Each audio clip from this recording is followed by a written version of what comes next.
FH, friend of Freddie and Harry. He's Harry Lyles Jr., ESPN Cospel reporter. Hit him on the socials at Harry Lyles Jr. With the other Harry Douglas and Freddie Coleman, it's Reggae Monday when it comes to Freddie and Harry. My inconvenient truth guaranteed to make Harry Douglas completely upset.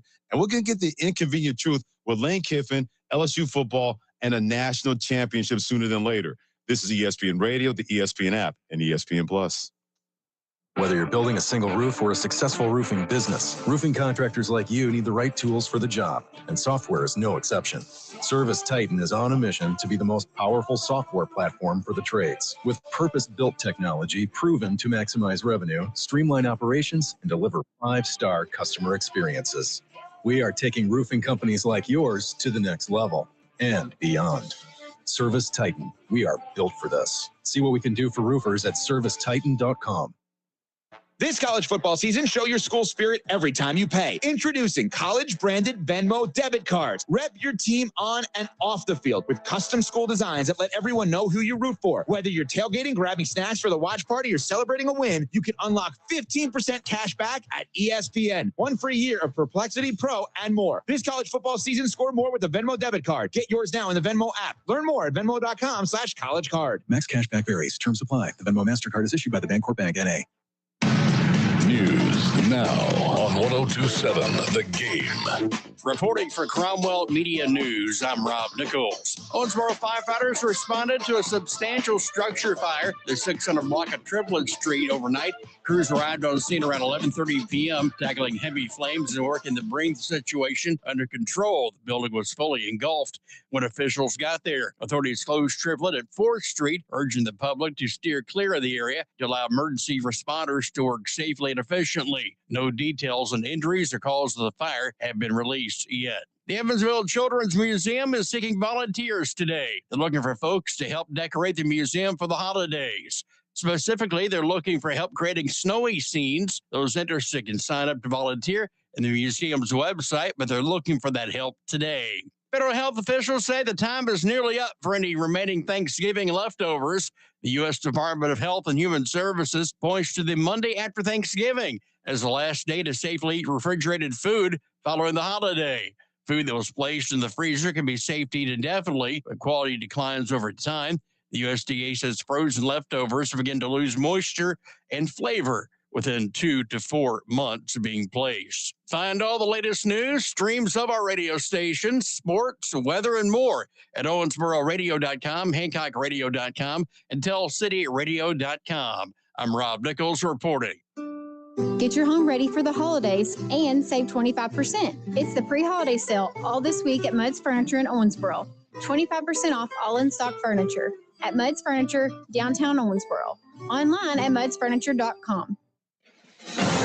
Lace up your skates and glide into excitement with the Evansville Thunderbolts at the Edge Ice Center. Sunday, December 7th, skating begins at 12:30. Then, from 2 to 3:30, the Thunderbolts players hit the ice to skate right alongside you. Don't miss Thunderbolts Live from 1:30 to 2:30 for extra thrills.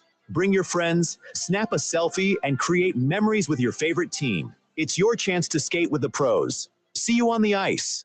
Remember what Halloween was like when you were a kid? Ghostly Productions has decorations, animatronic props, and even collectibles, capturing the vibes of vintage Halloween and making it a memorable shopping experience for both you and your kids. And now, Western Kentucky weather on 102.7 The Game. Here's your 14 first alert forecast. Overnight, a wintry mix, 1 to 2 inches of snow and sleet possible with a low of 24 degrees. On Tuesday, mostly cloudy, a high of 32. Clearing skies Tuesday night and colder with a low of 20. And on Wednesday, mostly cloudy with a high of 41 degrees. I'm Chief Meteorologist Jeff Lyons with your 14 first alert forecast. From the Floor Concept Studios. Legally, we're WLME 102.7 FM. Lewisport, which you can just call us The Game. 102.7. 102.7. 102.7. Yeah, we're starting early today, isn't it? Yes, sir, Clarence. Roger. What's our Victor? Hello, sports fans, and welcome to Live at 5. It's Live at 5, and it's brought to you by Foreman Watson Holtree, FWHlegal.com. And now, your host for Live at 5, Stephen A. Turner. What's up and welcome to Live at 5, brought to you by Foreman Watson Holtry. Dedicated to you, committed to justice. That's FWHlegal.com. Stephen A. Turner here in the Floor Concept Studios. Feels like a lot has happened since the last time I was in the Floor Concept Studios. A lot has happened. That was Wednesday, right? We had a Thanksgiving holiday. We had monster football games on Friday night with some tremendous results. And then we have a massive firing to talk about. So a lot to discuss on the fastest hour in football today. And even a massive basketball news breaking in Kentucky of a coach stepping down. So, I mean, that's massive, too. Oh, yeah, there's a lot of news flying around out there on a Monday. We'll be sure and download the Owensboro radio app. You can listen anywhere in the world. Follow along out there, 1027 The Game on social media. We are streaming on the social media platforms as well as YouTube, so check it out there. Or subscribe on YouTube or like on iTunes, Spotify, wherever you consume your podcast. Yeah, go out there and subscribe on iTunes and Spotify, wherever you consume your podcast. You can text us on the Green River Area Federal Credit Union text line, 270-903-0389. We're going to put the Green River Area Federal Credit Union hotline to use in the back half of the show, about 5:30-ish. We're going to have KSR's Nick Roush joining us. There's nothing going on at UK right now, is there, that you could talk to him about? Man, there's nothing that really draws a crowd like a coaching search. Like, I know. You know, It's just red hot, fever pitch right now. Kentucky football is hotter today than it's been, I don't know, ever. 3 years? Well, here's the thing. Listen, I do want to say, because you know me, I've been on the Fire Stoops bandwagon for 2 years now, okay? Yeah. I want to give him his props on a couple things. Yeah. Number one, he did rescue Kentucky football when it was completely in the dumps after Joker Phillips. Yeah. All right, there. All right, now, it's a little overrated when they talk about all these wins and stuff. He's coached at Kentucky longer, and there's like 52 wins or 42 wins are given wins. So you're going to give him a compliment and smack him but like a backhanded. I also want to give him the biggest compliment I can, because he could have drugged this thing out in that meeting. He could have said, no, I'm going to get paid my $37 million in 30 days or 60 days, whatever it was. He could have. Now, I'm sure he's probably getting a little bit more money, but I also think he understood what he's done at Kentucky, and I think he looks at it that he wants to get the Rick Brooks treatment, that when he comes back to Kentucky 7 years from now, they roll out the red carpet, and you're the prince of Lexington. And he will. And he will. And so I want to give him all the props in the world for working with UK and making this thing work. I think he understood that his time had come there. Listen, I think Buzz Williams has it right. 7-8 years at a school, either you take it to its maximum, that you can take it, or they get rid of you. One of the two. And I think you're seeing that at Clemson. I think it's like that with most all coaching jobs. Yes. I mean, honestly, you look into the NFL. I mean, we talk about the Mike Tomlin effect all the time, and why he's had great success there. He's won a Super Bowl there and never has had a losing season. But it's getting to the point where it's just stale. Well, the problem that Tomlin has is he wins just enough where they can't crash it and go get him a big-time quarterback. That's kind of what Stoops – no, okay, I see what you're saying there. But, yeah, it's kind of what Stoops did a little bit. I mean, but and he almost did it again. The SEC got better when, towards this end, teams got in there and got better, where picking quarterbacks was even more important. And that had to be a weakness for Stoops in UK of picking quarterbacks. But it was just time for some fresh blood and some new look. And hopefully, it looks like it's going to be moving quickly. I mean, it is moving quickly. Couple big names out there that are both of them are high on my list. For a second, I thought we were going to have an announcement with Roush coming on today, but I think they're going to have it done so they can make the announcement at the University of North Carolina game tomorrow night. Two-horse race. I think so. I think it's a two-horse race. And down the stretch, they come already. It's like a 5.5 furlong event. There's a lot of I's and a lot of T's that have to be dotted and crossed when you're talking about NIL, new general management structure. So unless some negotiations and those two fall out with those two guys, I think it's going to be either Stein or Hartline. Yeah, and we'll talk to Nick Roush about it about 5:30. Whatever time we have left, we'll cover the college football weekend, and we'll push whatever we have left from today. We'll push it into tomorrow's show. I believe we have Jet Goldsberry tomorrow. We got Ty Ashley on Wednesday, our offense and defensive player of the year. So I'm looking forward to those. And we'll have our first basketball. We're going to do boys and girls both this week, and then it'll start rotating from there. We're not doing 2 a week. No. Wear you completely out. We're not doing that. So we're going to alternate throughout the season. But for preseason, and it's still going to be preseason, I think, because the weather's hammered the schedule tonight. I think everybody's canceled. McLean, Ohio, Hancock, they've all canceled tonight. Yeah, so every game that I've seen that was supposed to be played is canceled. I haven't seen the Lady Aces at Castle canceled yet, but that doesn't mean that it hasn't been. I'm still full-blown in football mode. No, right we now are. I mean, because- this week is going to be a massive football week. Yeah, You got it two is. teams playing for state titles for the first time ever. It's insane. And that'll be a lot of fun. And we've been talking about this week for over a month now and projecting of how this was going to play out. And we knew that Catholic, and that's where we're going to start, 2A with Owensboro Catholic. We knew that it was going to be a mountain to climb, and guess what? They climbed the mountain. Can I say on Friday something? night. Yeah. Like anybody the last couple of years that said, well, they had an easy path to cover. Didn't play. Can't say that this year because No. that Somerset team was so good. Beechwood was so good.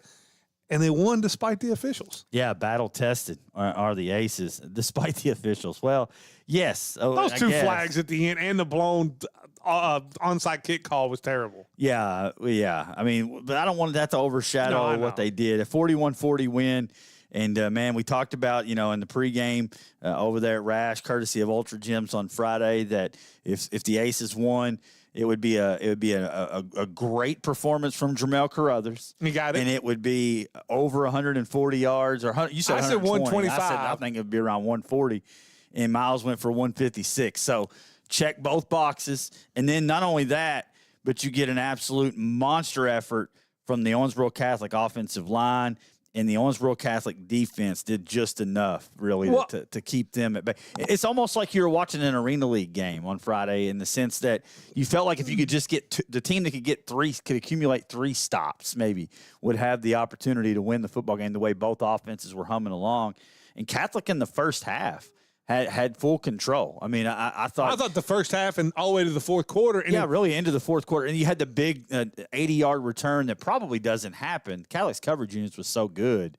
Probably doesn't happen if he doesn't fumble. Right. He fumbles. Everybody kind of loses their minds, breaks their lanes.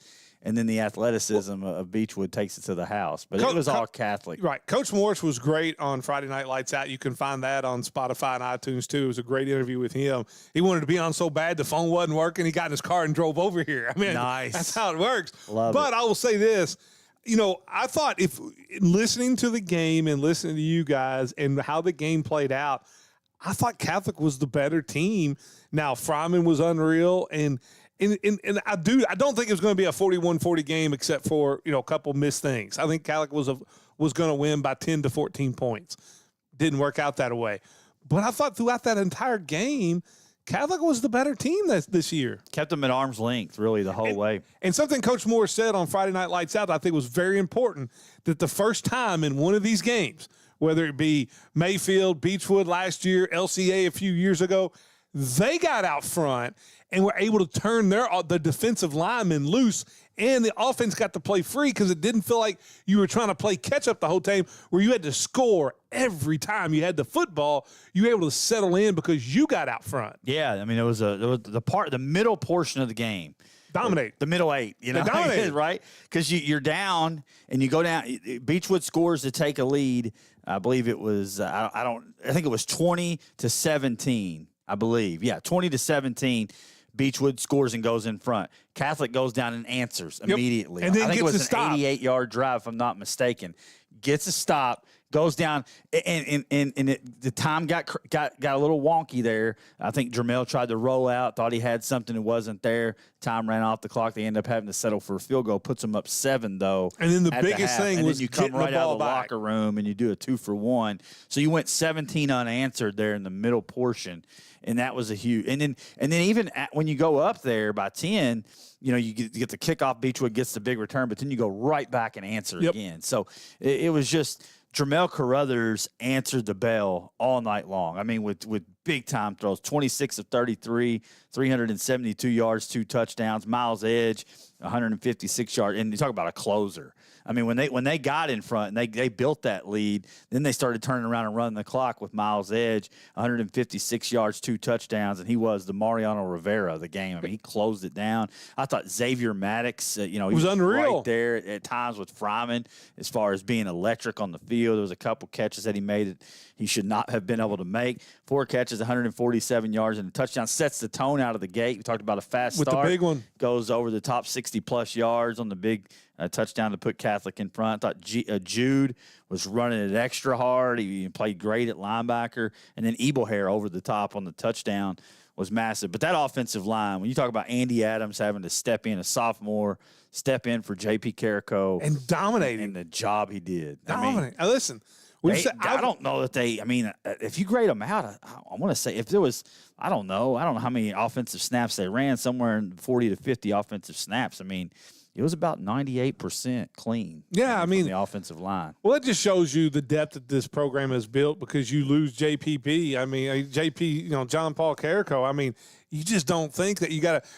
I mean, you look at tell me how many high schools out there can replace their 6'8", 300-pound tackle, and the sophomore they throw out there plays a great game. I mean, it just doesn't happen in high school, even at the best high schools.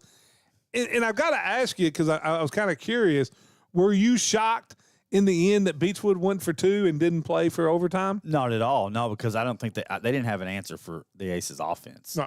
And I mean, when you're on the road and you're up in the way they kind of had that momentum. I think it was a great move. I think it was a great move, but I think I'm thinking I'm making sure number 4 has the football. I got to find a way to get to Fryman. It should have never got to that point. No, it shouldn't. I hate that it did get to that point, and that has to be a talking point because a lot of people around the state are just seeing that Beechwood makes this incredible, miraculous, comeback, and they did. To be clear, they're like Alabama, man. They're not down till they're down. Mm-hmm. So that horn blows, they just keep coming at you.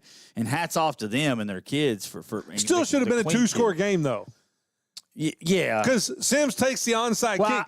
Even if he doesn't score a touchdown, he's probably not going to score a touchdown. But you know what you're going to get? You're going to get an Andrew Garvin field goal and turn a 7-point lead into a 10-point lead, and it ends the game. Yeah, there was a couple really bad whistles. The thing, Beechwood comes in giving up 7 points per game, just smothering folks. And this Aces the offensive line with Matt 41.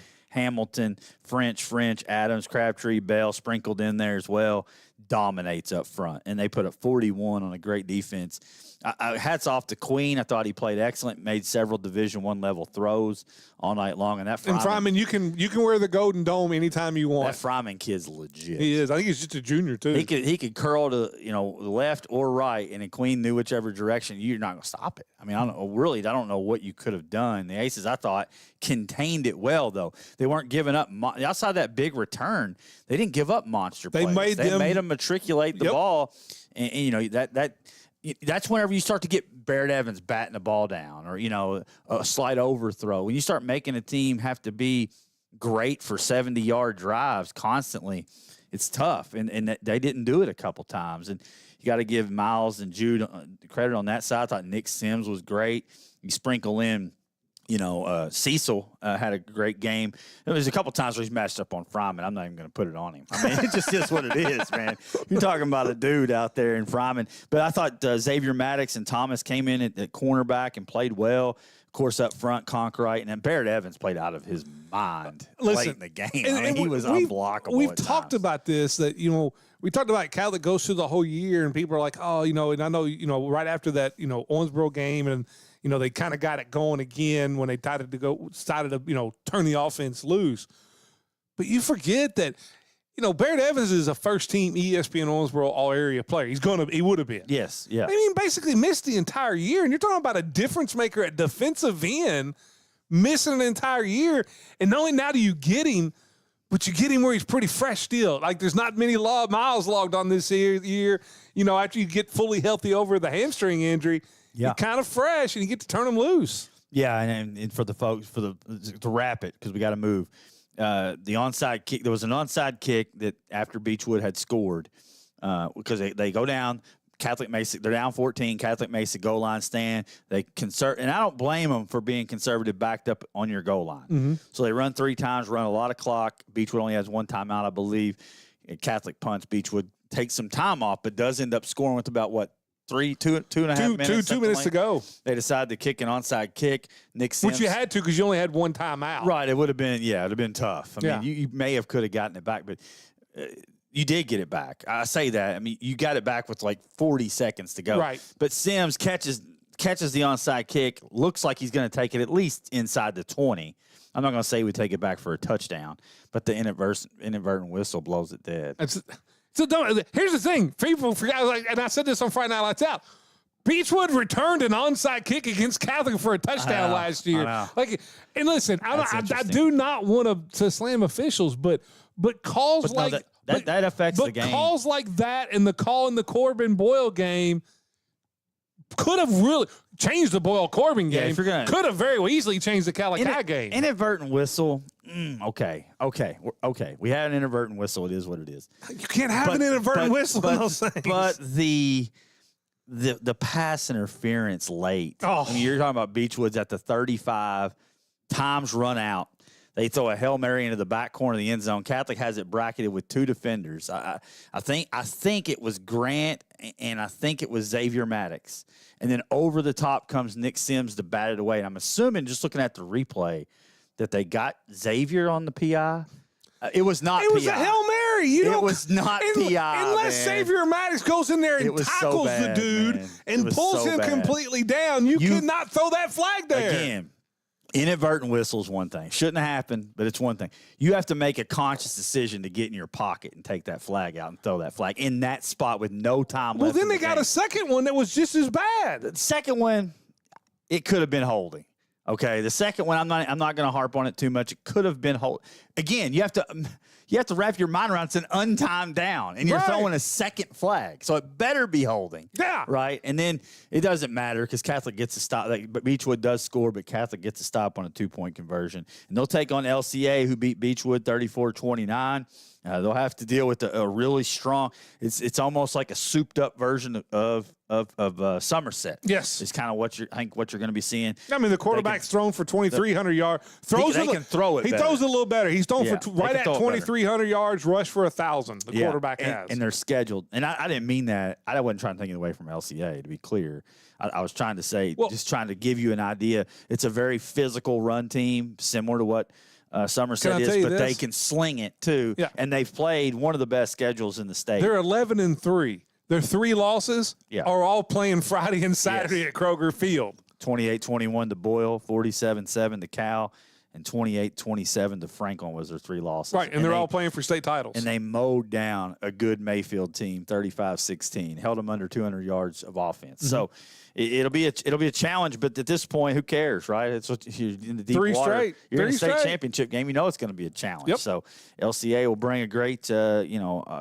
tough team, and Catholic will certainly do the same. With I'm never betting against. Is it fair that again. Catholic has to travel to Lexington to play LCA in the state championship? on the road, like an LCA at home. Yeah. I mean, is that fair? I mean, I'm just teasing. I'm just teasing. Yeah, let's move it to kickoff is 3 p.m. Central Time. We'll have a tailgate show at noon. We'll have more details on that as the week rolls along. Let's move it over to 5A and talk about Owensboro, who woke the entire state up out of their slumber. Well, not just that. Here's what I want to talk about. Like, Woodford's had a great year, but you come into Rash Stadium and you start wolfing at guys 3 to 4 minutes for over 3 to 4 minutes where it has to be broken up. You better be playing better than what you played. That's all I know. Yeah, because you woke up Evan Hampton. Yeah, this is not something we've discussed, but it's starting to become a thing. Evan Hampton, Mr. Football. I mean, he should. I mean, think about this. Can I give you his playoff numbers? I mean, I just look at it. Yeah, I mean, look at his numbers. How about 51 carries? This is just in the 4 playoff games. Okay. 51 carries, 762 yards. That is 14.9 yards a carry. It's pretty decent. I mean, he had 317 total yards with the reception in there. 4 touchdowns. And if they don't call out the dogs, he re-breaks the record and makes me look smart on Live at 5. No, there's no doubt. Because he had 8 carries for 266 yards. I thought there was something I was missing. Like the Bluegrass Preps crowd, for being, as biased as they are for the Golden Triangle, at least most of the time there's logic there. Like, there was no logic in this. Like, I'm looking at him on paper. Woodford's giving up almost 400 rushing yards per game against the big dogs. I'm like, and they're taking on Evan Hampton, the best back in the state. And we're sure that this is going to be a close game? No, well, hold on. I want the clip. I'm going to have to find it on Live at 5 a week ago today when I said Woodford's in big trouble. Yes, and I know. And how many times have I said they're going to win the state title by every game by 14 or more? I think I shortchanged them. They may run and clock everybody, Steve. They may. And that's, again, it is disrespect to Pulaski. But I mean, it's not really, because it's just that Owensboro's playing that good, because it just, again, it's a beating a dead horse. But how do you stop them? I mean, DeMar goes 6 of 7, 176 and 3. and Waddy and King 6 Dillard for got in there. 176. Think about that. I mean, that's basically 30 yards a pop. Yeah, it's an explosion. So when you're handing it to Evan, he's going 15 yards a pop. DeMark is throwing it for 30 yards a pop. Hold on. Let's stop the 50. Let's go back to Friday.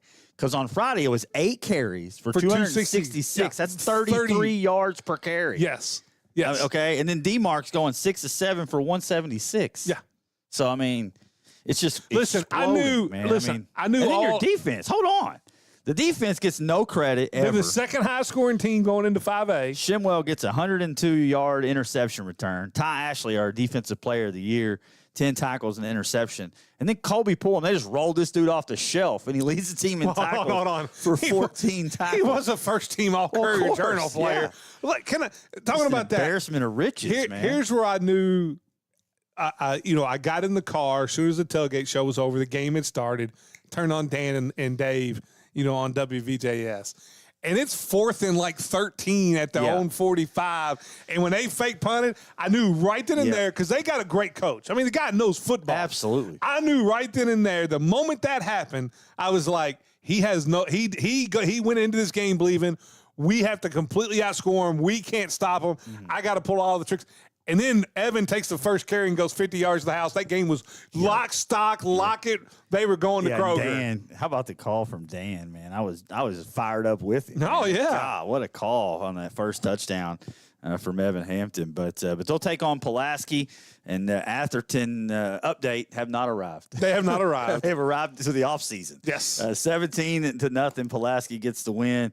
Held Atherton to 65 yards. Now, so when I was saying that, I thought Owensboro was the only team that had a complete complimentary team. Hey, Atherton answered the bell on Friday night. I mean, Pulaski answered the bell on Friday night with that, holding a really explosive team to 65 yards.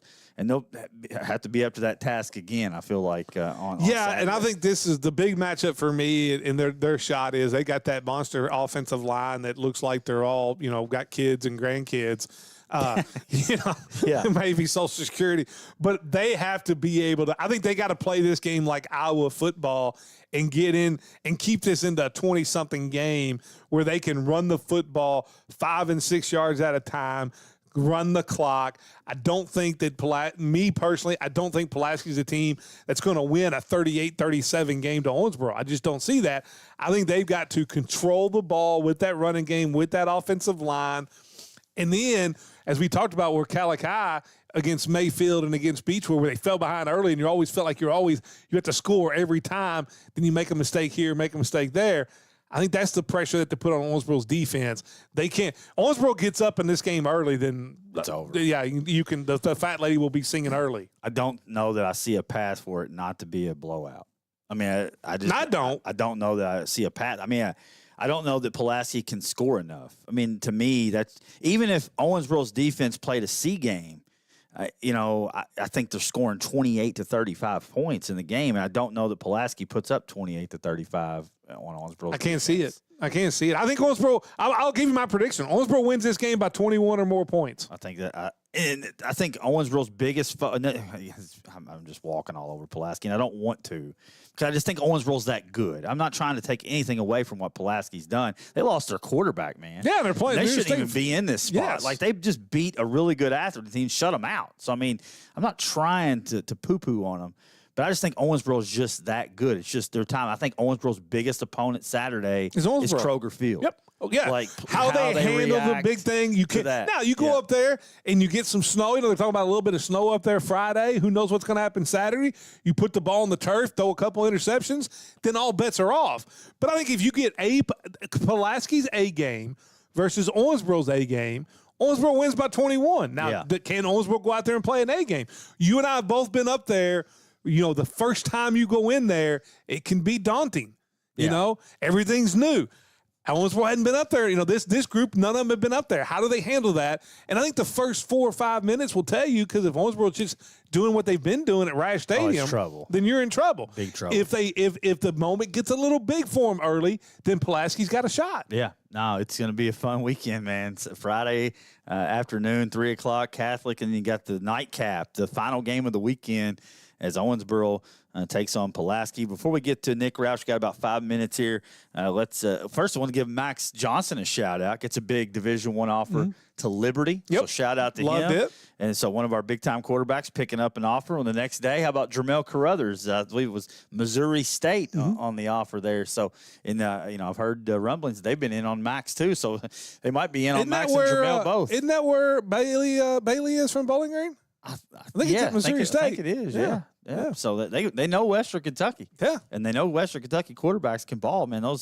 Those offers are big time, and the Liberty offer for Max is nice. It's really nice. Also want to give a big shout out. Aiden Bolden from McLean commits to Lindsey Wilson. Yeah, shout out. I love seeing our guys get off to the next level, man. It should be in both of those guys. I think Max and Jermel both will continue to accumulate offers as we roll through. You look at 4A, man, Boyle. I know y'all hammered it on Friday Night Lights Out. You can't make that call. I mean, it was bad. Man. I said on Friday Night Lights. I said even on Twitter that group should not be calling playoff games at least for a year. I think, and I love officials and we need them, but I also think when you blow calls that badly, that there has to be some repercussions. That's what I would do. It stinks because the kids work so hard to get to that spot. Those Corbin kids have fought their tails off. And it wasn't even close. No, that's not one that's bang bang. Not only that, the rules about the NFSSA. Now I'd have to look at KHSA, but everybody follows those rules. They say on an inadvertent whistle, if there's an immediate recovery, then you can let that stand. You can't advance, which you couldn't advance anyway because you was on the turf. Yeah. But by the rules there, if you get an immediate recovery that would not change based on the inadvertent whistle, then you can let that play stand, which is what they should have done because there was only Corbin guys there. Right. It would have been Corbin's ball, about the 40-yard line? No, it's like the 35. I mean, they're already getting close, and they're down one late in the game. That's a tough deal because Corbin, like I said, fought their rear ends off. They beat Highlands the week before. And how one official's winding the clock, and the other official's going the other way, how they can't get down there and go, listen, you got blocked. Maybe he got blocked out by the way the quarterback fell on the football and it squirted out the side. Hey, you were blocked out. He didn't recover it. Corbin was right on it. Like, we've got to let this you could think he had possession when the ball squirted out like he had no possession. No. Physics would tell you that's not. That's what I'm talking about. No way. What do? You had it, and then you put your belly down, then it squirted out? No, he tried to jump on it and never even got close to it. In your mind as an official, like in a bang-bang deal like that, seeing it, you have to. Your mind's got to say, okay, he never had that. Well, not just that. Why are you trying to blow the whistle that quick? Like that is the definition of that you are. You're anticipating something to happen instead of letting it happen and calling the game. And I just hate to see that because Corbin, who nobody gave a shot to, has played unbelievable the last 2 weeks and kind of got robbed. They did. The Boyle will play Franklin County. Franklin back in the championship game. They beat Paducah Tillman 21-14. That'll be following the Owensboro Catholic game on Friday. Murray picks up a win over Lloyd Memorial 27-20. Big running game from Chapman, 206 rushing yards. Yeah, Robbins got hurt. I don't know what his – could be. I don't know what he is. I don't want to say what I'm going to say. I mean, I want him, the kid who's Mr. Football candidate himself. Yes. To be able to play in the championship game, but Cal's a buzzsaw. I mean, Bell County's a really good football team. They beat him 56-12. Can I ask you a question? There's not a bigger lock on winning on Friday or Saturday than Cal, is there? They're the biggest lock. Cal and Trinity. I think Cal's even a bigger lock than Trinity. Yeah, you're probably right. I mean, as far as point spreads go, it's probably pretty close between those two. Trinity will play South Warren, who took down Ryle in a very competitive game. York ran for 222 yards and 4 touchdowns. That'll be Saturday at 3 p.m., the 6A championship. And then kicking off the weekend will be Raceland and KCD. The two teams that got beat. And I went with that, guys. Yep. And I lost both games. And they'll open the weekend on Friday at 11. It's Raceland and KCD for the 1A title. I had a little bit of basketball, but all that seems to be Mother Nature tonight. Yes, it's all Mother Nature. A winning tip-off week this week, tonight anyway. We'll see how the weather goes. I don't know if they'll play tomorrow either. Who knows? We'll see. Keep an eye on the weather out there. Everybody be safe. We got Nick Roush coming up. Going to pause it for Karen Gross, realtor with RE/MAX Professional Realty Group. Your dream is her mission. Give her a call at 270-315-9810. Find her at KarenGross.net. It's live at 5, 1027 The Game. When lives are changed due to injuries or death resulting from an auto collision, aggressive legal representation is critical to obtain compensation. Foreman Watson Holtree has a proven track record of successfully resolving motor vehicle collision cases throughout our region and beyond. Foreman Watson Holtree, dedicated to you, committed to justice. FWHlegal.com.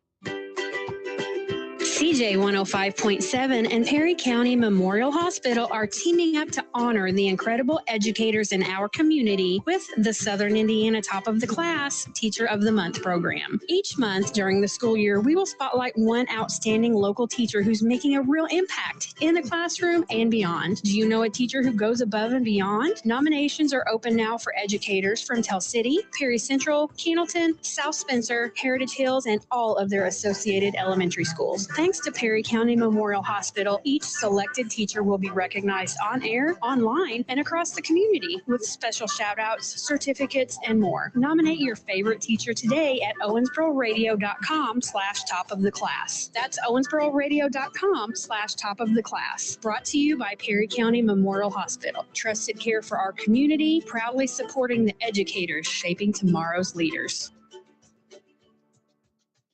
Hi, this is Travis Holtree. At Foreman Watson Holtree, we're not just your trusted local attorneys. We're your neighbors and proud supporters of Kentucky Sports Radio. Just like a game-winning shot by UK at the buzzer, we're here to deliver results for you when it counts. Whether it's navigating complex legal challenges or celebrating the next big win by UK on the court, we're with you every step of the way. Tune in to KSR Monday through Friday, 9 to 11. And remember, Foreman Watson Holtree, dedicated to you, committed to justice. FWHlegal.com. Van Atten's award-winning Pitmaster barbecue sauce. From backyard grills to big events, they make it pit perfect every time. Their food truck and catering can bring the flavor straight to you.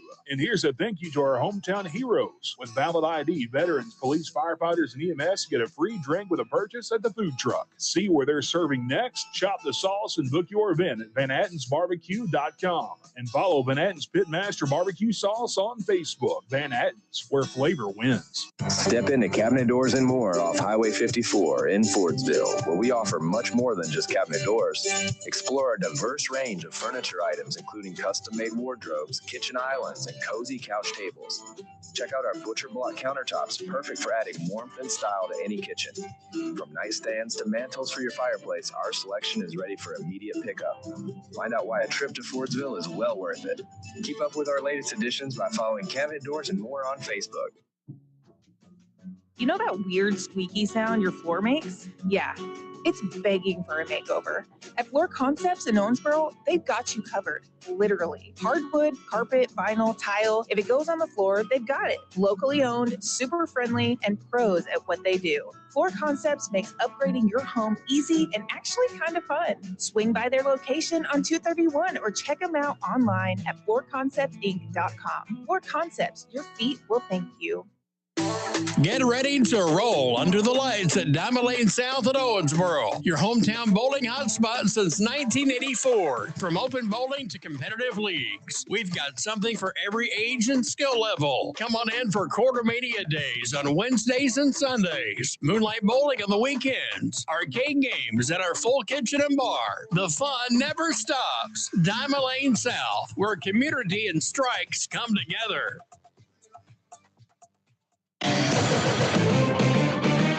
Let's get back to Live at 5 with Steve and Coach on 1027 The Game. Live at 5, brought to you by Foreman Watson Holtree, FWHlegal.com. It's time to jump on the Green River Area Federal Credit Union hotline right now and get KSR's Nick Roush. Nick, you with us?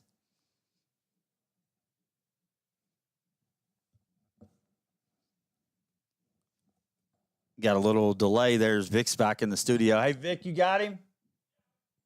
You might have to take it. I can't hear it in here.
Not just that game, but also Vandy. I mean, 86-17, non-competitive in back-to-back weeks.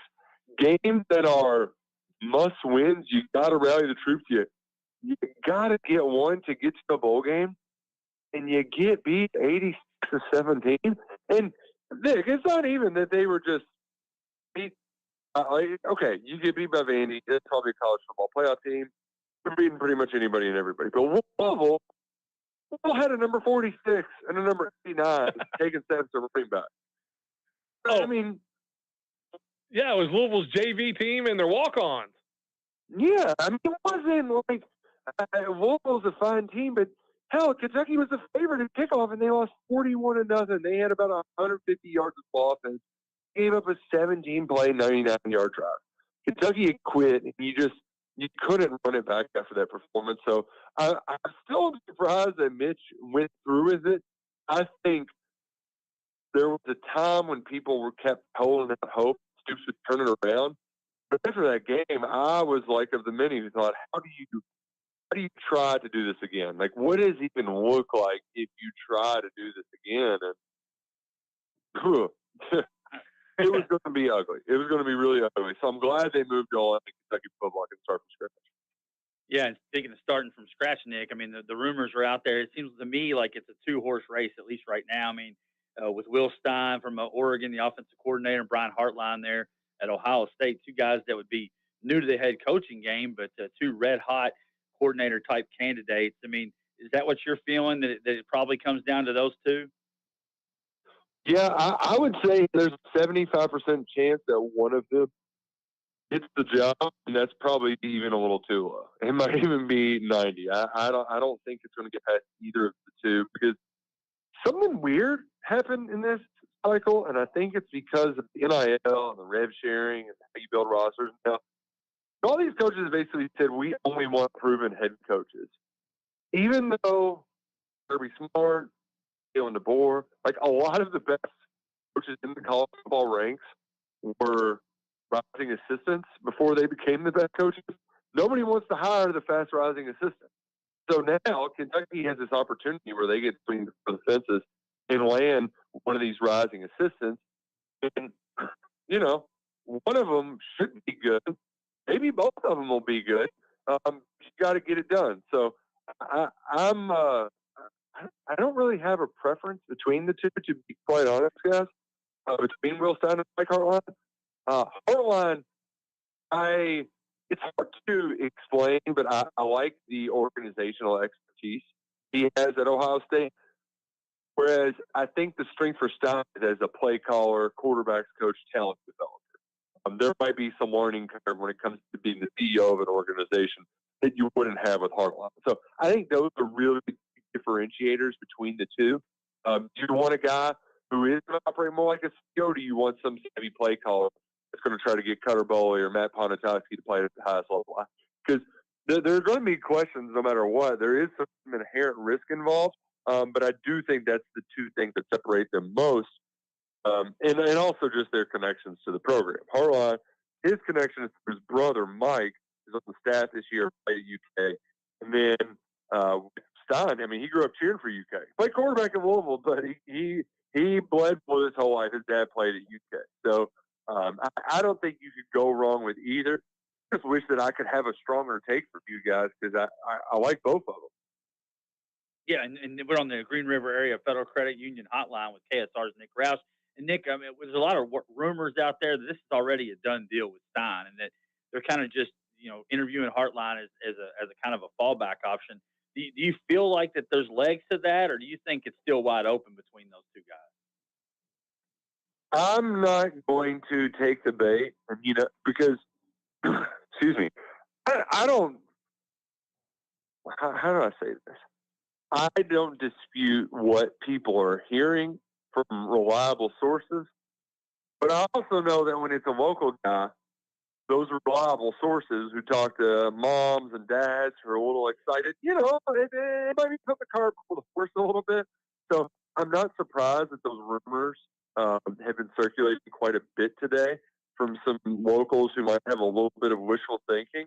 That's not to dismiss the fact that we could find out by this time tomorrow that Will Stein's the next Kentucky head football coach.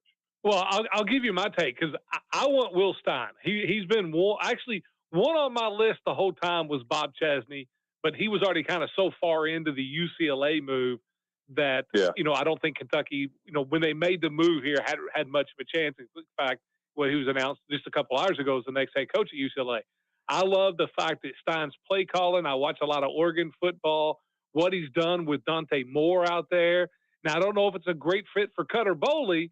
But, I mean, I would expect the new coach to bring somebody in to compete with him if Cutter stays there. That's what I love about Stein. And also he has that organizational, where he's had that background, too, in Oregon. It's not like Oregon's got a bad NIL deal. Right. They've got a really good – for me, it's also about which of these guys, and I think they both will go out and make the huge change of getting you to get into NFL front offices and hiring your general manager with people that have NFL front office experience. In the day of college football now, and I think it's what Marcus Freeman has done so well, where he basically had hired, everybody in the Lions front office who's had unbelievable drafts the last few years. That's who runs Notre Dame's general manager department. And in this NIL day and age, I think you have to do that in college football or you're so far behind. Oh, you certainly do. We've been beating that drum for a while. And then I don't know who will do it, the board or the coach. Who ultimately gets that decision, I don't know who it'll be up to, but it needs to happen. You also mentioned Cutter Boley, too. I don't think you can hang your head or make your decision based on what he may or may not do. And you know what? He should make his decision based on who they hire and what that coach thinks of him. I know he did an interview with Football Scoop. He kind of basically said, yeah, my options are all open now, which he needs to do, right? Like that's how this works. He needs to make sure he's in the best situation possible because it may be a great fit with a new coach who might be the perfect talent developer, or the coach might say, I actually got somebody else I want to bring. And I know a lot of people have kind of whispered that Stein would want to bring the Cal quarterback, JKS, Sungapalatelli, who actually, before he was gunslinging the Cal this year, beating Louisville in 7 games, he in spring practice at Oregon with Will Stein. Realized he was going to lose that job to Dante Morris. He's like, I want to play. I'll go to Cal and I'll sing it around for a while. Yeah. So, like, that could be up there as well. Yeah, I've got to ask you, here's my questions. We're on the Green River Area Federal Credit Union hotline with KSR's Nick Rouse.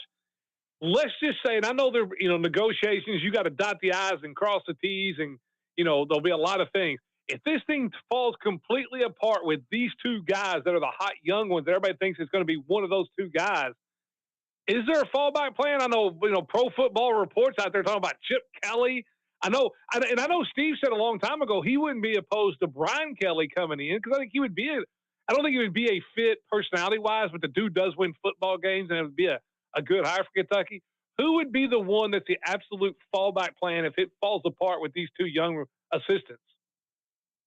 I think if we reach the worst-case scenario, they'll give Jared Parker a call, which kind of feels like the Mark Pope, where you miss out on your big swing, so then you go back to a guy you know. Hold on now, he did really well at Notre Dame, so Gerald Parker would not upset me at all being a former Notre Dame guy. Yeah, well, he's had kind of a weird career because he was Purdue's interim coach for a while. He was going to be a play caller, I want to say, at West Virginia. And in the week in between, he got like a DUI, so his ascension had to press pause. You're right. He went to Notre Dame. Was it 2 years he called plays there? He did not call plays there. I don't think he was the offensive coordinator there. He was he was a position guy, and he was the run game coordinator with Tommy Reese the first year of Freeman, I believe. That sounds right. Yeah.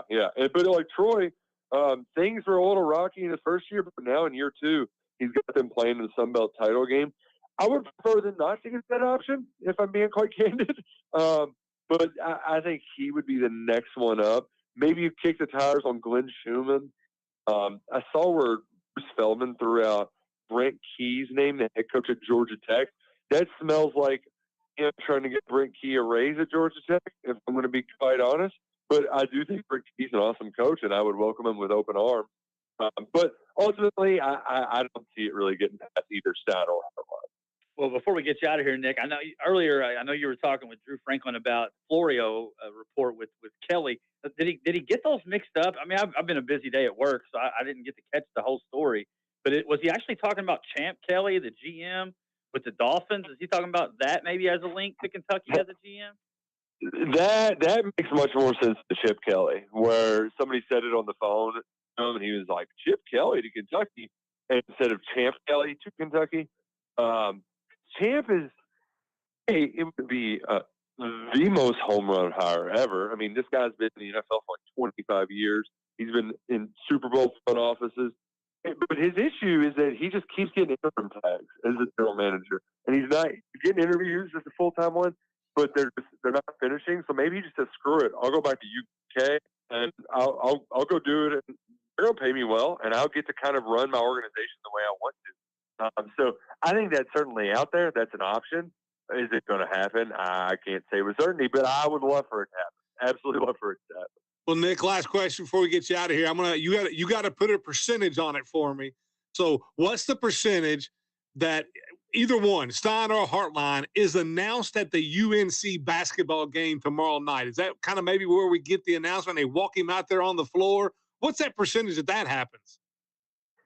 I'll go like 10%. I think the most likely scenario is that you see like a breaking news Pete Thamel on the bottom of the screen during the game.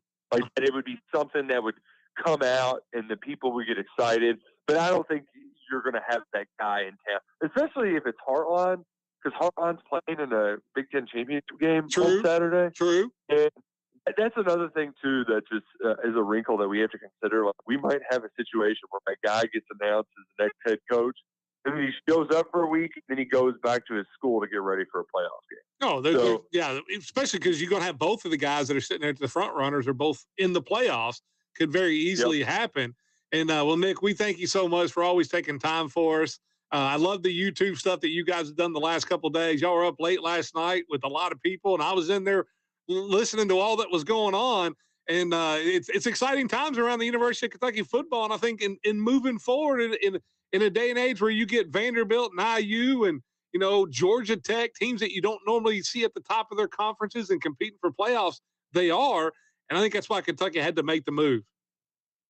No, they certainly did. You're running out of excuses to be so bad. I mean, you really were.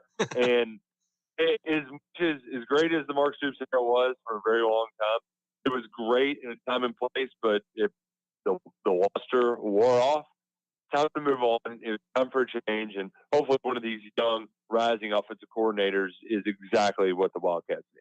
Well, thanks so much, Nick, and I'm sure we'll reach out to you in basketball season as the Cat season gets going and the full swing in the conference and check in on you. Appreciate it, guys. That's Nick Roush joining us on the Green River Area Federal Credit Union Hotline. And when Steve and I come back, we'll talk about the two coaches a little bit, a little college football, got the playoffs all wrapping up. You're listening to Live at 5, brought to you by Foreman Watson Holtry here on 102.7 The Game.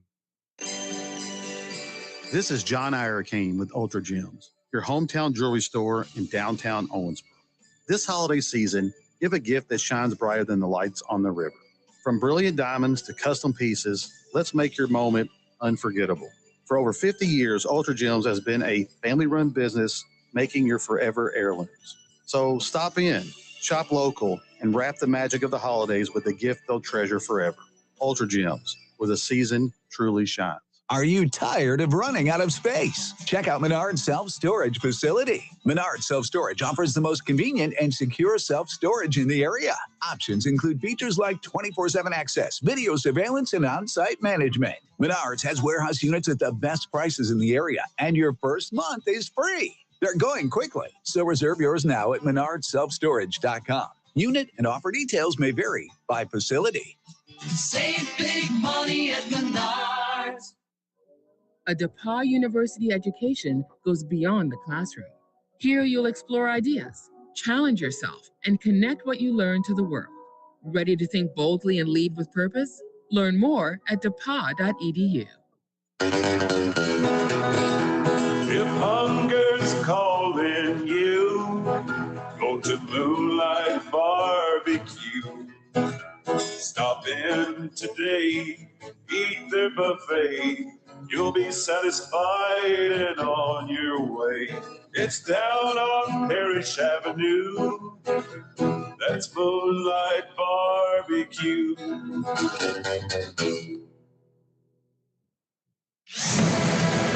Hey y'all, it's Kellyanne Harris with the Harris Group at Keller Williams Elite Realty. As a proud sports mom, I know what it takes to show up, stay focused, and deliver results on the field and in real estate. That's why we're offering our Guaranteed Cash Offer program. We guarantee to get your home sold or we'll buy it. For all your real estate needs, trust the Harris Group. We're always ready to go to work for you. Call us today at 270-929-5857 for the details. And now, more Live at 5 with Stephen A. Turner and Vic Evans on 102.7 The Game. Live at 5 brought to you by Foreman Watson Holtry, FWHlegal.com. Stephen A. Turner, Vic Evans here in the Floor Concept Studios. Big thanks to Nick Roush. Listen, that dude's the best of the best. Yeah, him and Ryan are always, anytime we give them a call, they come on the show. And like I said, I got to know Nick really well. I called a game with him whenever he was down here to see Gavin Winston play against Owens. He did the Owensboro Catholic game with me, Color. Unreal. Yeah, it was great. He's a great dude, man. And he does a good job. He does. He's an excellent reporter there for the University of Kentucky, and he's a great lifeline for us, man. Anytime anything breaks or goes on. I mean, it just kind of with Ryan the same way. I mean, back when Big Dog left, I mean, literally within an hour, Ryan was on the hotline. He was on the hotline. You know, it's really nice to have those guys to fall back on. And Stein or Hartline, which one do you want? I think Stein's a better pick. I mean, I think Stein's going to be a better football coach. Hartline, to me, is I think Hartline will be fine, too. I think Stein's going to be the guy. That's the guy. I really do. If I had to put a number on it, I'd say 75-25 Stein. I think which means it's probably a lock for Hartline. One thing I will say, Hartline, with the recruiting he's done in Ohio, and with that becoming, you know, a hub for UK. Yeah. You know, early in the Stoops year with the whole Youngstown stuff, I do like that. There's definitely a fit for sure. But man, I kind of like Will Stein as an offensive coordinator and what he's done at Oregon and what he did. You know, when he was down before he went out there, and I kind of think, you kind of see him in a vein a plus little he's bit. Like 35 years old. Liam Cohen. He's like 35. That type of innovator offensively.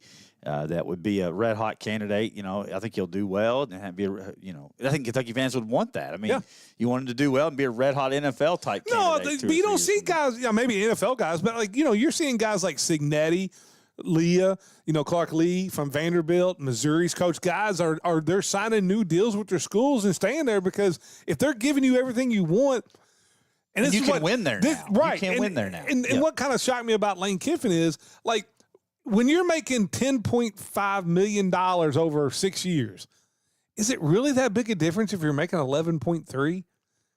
But do you?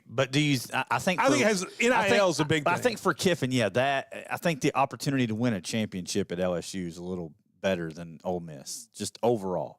Well, Ole Miss was in the playoff hunt last year. They're in the playoffs this year, and LSU hasn't been close yet. I understand that. But no, you're right. It's a bigger recruiting base down there in LSU. Yeah. The ceiling's higher at LSU. I mean, what? They have 3 different coaches win national titles. I left my script in the other room, so we're just going to fly by the seat of our That's fine. fans. I think Kentucky owes Louisville a debt of gratitude, though. 100%. It's like, it's just funny how that thing flipped. And again, it's piling on Stoops a little bit, but it was just time for a change, and I think you can see that with the excitement of the fan base, which has been desperately needed for a little while. I think Kentucky fans were upset, that Summerall wasn't the guy, right? But I mean, if they make that move at the end of last season, he probably is the guy. Listen, I mean, it'd be interesting to see how that ends up turning out for him at Florida. I'll say this, and you know me, like when we did our list, I did not have Summerall as in my top. I usually had him around third, because I wanted an offensive coach. I think in this day and age, it's very important. I think where Kentucky's at, when you've been, I think it's less important in the NCAA than it is in the NFL. I don't know, man. I think you've seen that at UK with their development of quarterbacks has been so bad. It has, and them picking quarterbacks has been so bad. Now, I think Summerall's a great leader, man. I think he's going to be great in Florida, and I do think UK for the first few years is going to look at it, and then Florida's going to come up here, and Summerall's going to whip their tails and be like, that should have been our guy, Yeah. But, and he may have been if they lost to Auburn. That's what's so crazy. That's why I said the Auburn loss was the worst thing to happen in Kentucky football for the next 10 years, because they were going to keep him around The problem is you got blown out by Vandy and Louisville. It's hard to and say. You got 4 games that are really measuring sticks to your program. South Carolina, who, when Stoops was going good, won 5 in a row. Tennessee, when it was going good at Kentucky, they did win a couple games. Yeah. Vandy, Louisville. Those are the 4 measuring sticks for UK football. You went 0-4 and you lost by 177-64. Yeah, it's a pretty big number. It just shows you where your program is. Sure, no, and so it'll be fun. I think, in my opinion, by the time we go on the air tomorrow, we'll have a coach. I think so too. In my opinion, I think it's going to move pretty fast. I think that it'll leak out sometime tomorrow afternoon, and then they'll make an official announcement. I still think at the University of North Carolina basketball game. Yeah, I think to me that's the ultimate way to do it. Right? I would have wished that not that it wins my coach, but it'd have been funny to see Brian Kelly try a hillbilly accent when he was introduced at UK. Yeah, well, around the college football world, man, anything this weekend shock you? I know the ACC continues to be a dumpster fire. Duke is in to the ACC championship game. And if they win the championship game, ACC may not get. But I think what's going to happen is here's what I'm worried about. Win that game. But here's what I'm worried about. You're going to get.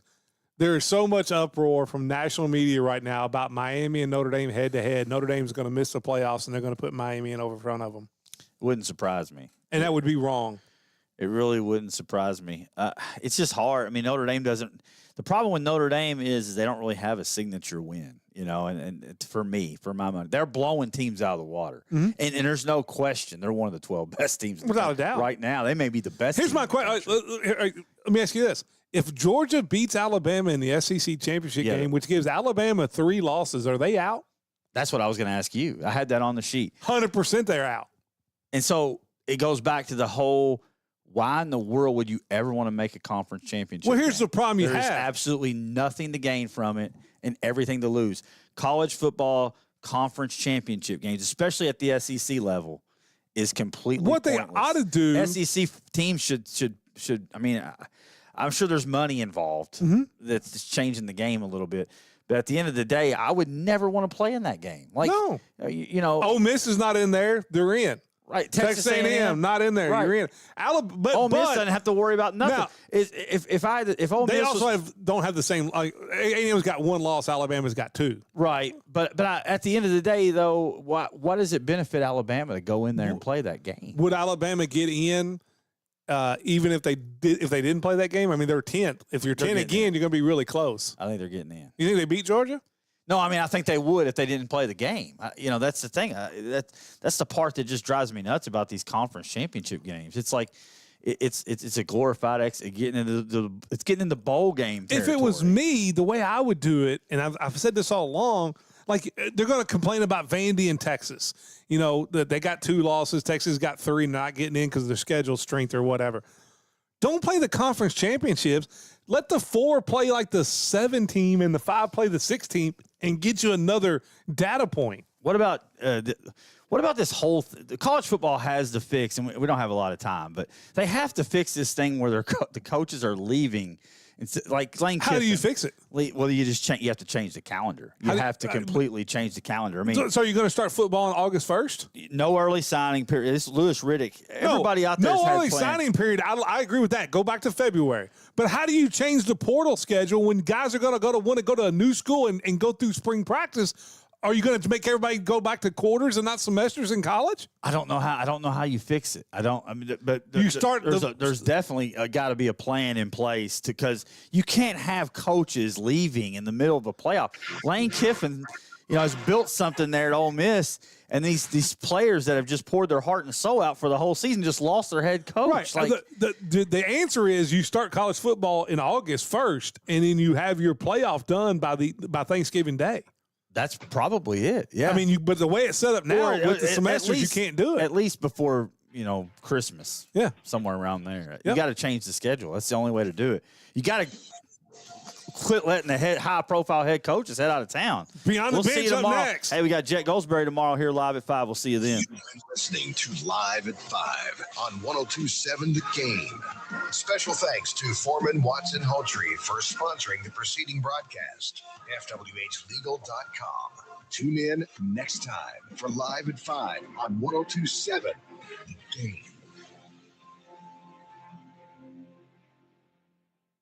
Guys have underestimated me my entire life, and for years I never understood why. It used to really bother me. But then one day I was driving my little boy to school, and I saw this quote by Walt Whitman. It was painted on the wall there. It said, "Be curious, not judgmental."